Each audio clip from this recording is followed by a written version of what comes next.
saya Faras dari Teknik Perkapalan Universitas Indonesia 2022. Hari ini aku mau bercerita tentang sebuah buku yang baru saja aku baca dan sangat menarik. Buku ini berjudul Berani Tidak Disukai, yang dimana diterbitkan pada tahun 2017 pada edisi pertamanya, dan untuk edisi yang sudah diterjemahkan pada tahun 2019 oleh PT Gramedia Pustaka Utama. Buku ini ditulis oleh Ichiro Kishimi dan Fumitake Koga, yang dimana Ichiro Kishimi lahir pada tahun 1956 di Kyoto, dan sejak ia SMA bercita-cita menjadi seorang filsuf. Saat berkuliah, ia mengambil spesialisasi pada bidang filosofi klasik barat dengan fokus di bidang filosofi Plato. Pada saat itu, ia sudah memahami dan sudah mengenal apa itu teori psikologi Adler, yang dimana ia membuat penelitian yang lebih rinci dan membuat banyak karya tulis dan makalah tentang topik ini. Beliau juga memberikan konseling untuk anak-anak muda di klinik kejiwaannya sebagai konselor yang bersertifikat. Beliau juga menerjemahkan beberapa karya terpilih Alfred Adler seperti Ilmu Kehidupan dan Masalah Neurosis, serta menulis buku pengantar teori psikologi Adler pada bahasa Jepang. Lalu Fumitake Koga lahir pada tahun 1973, dan beliau seorang penulis profesional yang telah memenangi berbagai macam penghargaan, yang telah merilis banyak karya tulis juga di bidang bisnis dan non-fiksi umum yang terjual laris pada masanya. Ia mulai mengetahui teori psikologi Adler di usianya di akhir 20 tahun dan sangat dipengaruhi oleh gagasan-gagasan Alfred Adler yang bertentangan dengan kebijakan-kebijakan sosial dan norma pada umumnya. Dengan judul Berani Tidak Disukai membawakan makna yang baru dalam memahami arti dari kehidupan bersosial yang tidak terpaku dengan standarisasi umum ataupun standarisasi dari sosial media dan lain sebagainya.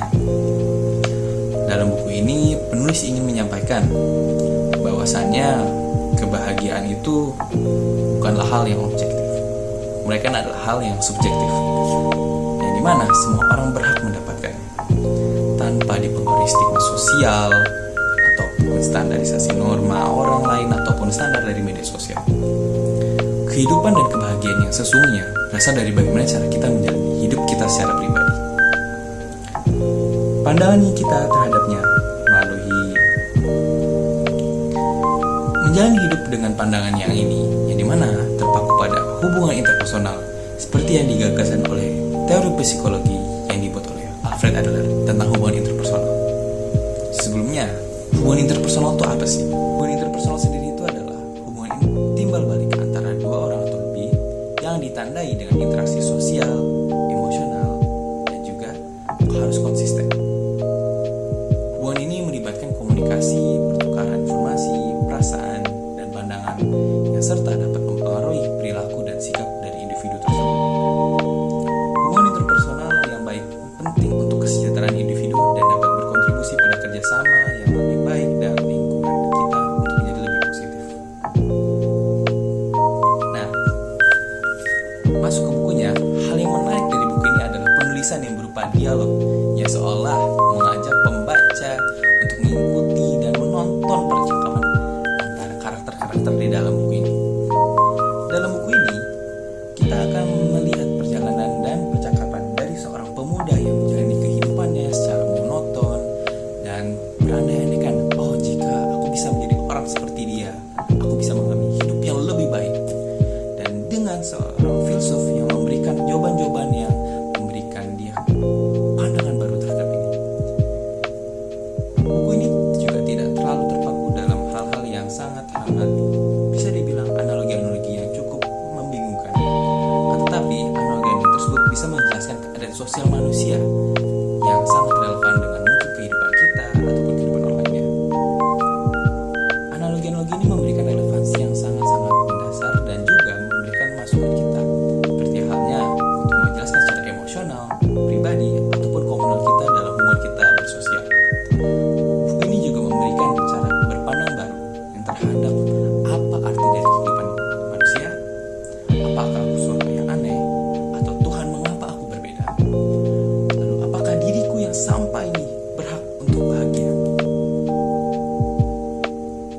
Semuanya dapat terjawab dengan cara berpandang ini. Relevansi dan nilai yang bisa diterapkan buku ini benar-benar membuat saya untuk berpikir kritis terhadap apa kegunaan kita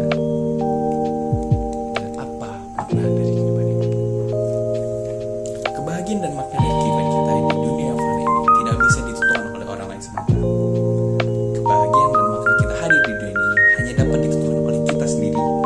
Orang lain tidak berhak untuk menilai siapa kita dan apa kegunaan kita untuk hidup di dunia ini. Kebahagiaan kita dimulai dari cara kita berpikir. Mengapa kita harus berbahagia? Kebahagiaan bukanlah suatu objektif yang harus kita dapatkan, melainkan suatu hal yang subjektif. Seperti bagaimana kita bisa berbahagia untuk diri kita sendiri. Hal ini tentu serupa dengan hedonisme dan juga egoisme. Namun, berbeda dengan hedonisme dan egoisme, pemahaman yang dicetuskan oleh Alfred Adler menekankan pentingnya hubungan interpersonal dalam kehidupan sosial dari manusia sangat berpengaruh dalam kehidupan kita. Menurutnya, manusia adalah makhluk sosial yang berjuang untuk merasa memiliki dan memiliki rasa berarti. Semua masalah dalam hidup seringkali berakar pada hubungan interpersonal ini. Ia juga percaya bahwa setiap individu memiliki dorongan bawaan untuk berkontribusi pada masyarakat dan menjalin hubungan yang positif terhadap masyarakat dan juga serta orang lain dalam hubungan interpersonal. Dengan setiap individu yang memiliki gaya hidup yang tentu unik, yang terbentuk dari interaksi sosial yang berbeda, serta pengalamannya yang lebih banyak ataupun berbeda. Adler menekankan pentingnya membantu individu memahami gaya hidup mereka dan mendapatkan tujuan yang positif dan konstruktif untuk diri mereka sendiri dengan hubungan interpersonal ini. Tentunya dengan memahami konsep-konsep ini, kita dapat lebih baik untuk kedepannya. Dengan memahami diri kita sendiri, kita juga bisa memahami orang lain. Dari hal ini, kita dapat membangun hubungan yang lebih sehat dan bermakna dalam kehidupan sosial kita. Jika mengutip dari satu hal yang ingin saya sampaikan, mungkin adalah beberapa macam kutipan yang banyak sekali menarik. Hidup adalah serangkaian momen yang dijalani seorang seakan ia sedang berdansa. Ada kutipan yang sangat menjelaskan arti dari kehidupan menurut saya dan membuat saya untuk menjadi lebih percaya diri ke depannya. Dengan kesimpulan dan rekomendasi, menurut saya buku ini benar-benar cocok bagi kalian yang mungkin merasa terpuruk, memiliki kecemasan sosial, atau merasa kurang cocok dengan lingkungan pertemanan kalian. Karena dari buku ini benar-benar mengajak kita untuk berpikir dan mempertanyakan berbagai macam hal, seperti apa yang sebenarnya ingin kau capai dengan berhubungan sosial dengan manusia lainnya. Mengapa harus kita berhubungan sosial? Dimulai dari pertanyaan sederhana, mengapa manusia adalah makhluk sosial? Sehingga kita juga bisa mengetahui dengan jawaban-jawaban yang terdapat dalam buku ini. Buku ini secara tidak langsung memberikan jawaban kita. Ia tidak memberikan jawaban secara langsung, tapi mengajak kita berpikir untuk mendapatkan jawaban yang kita perlukan. Di mana dalam buku ini juga menjelaskanlah secara tersingkat, keberanian untuk bahagia juga mencakup keberanian untuk tidak disukai.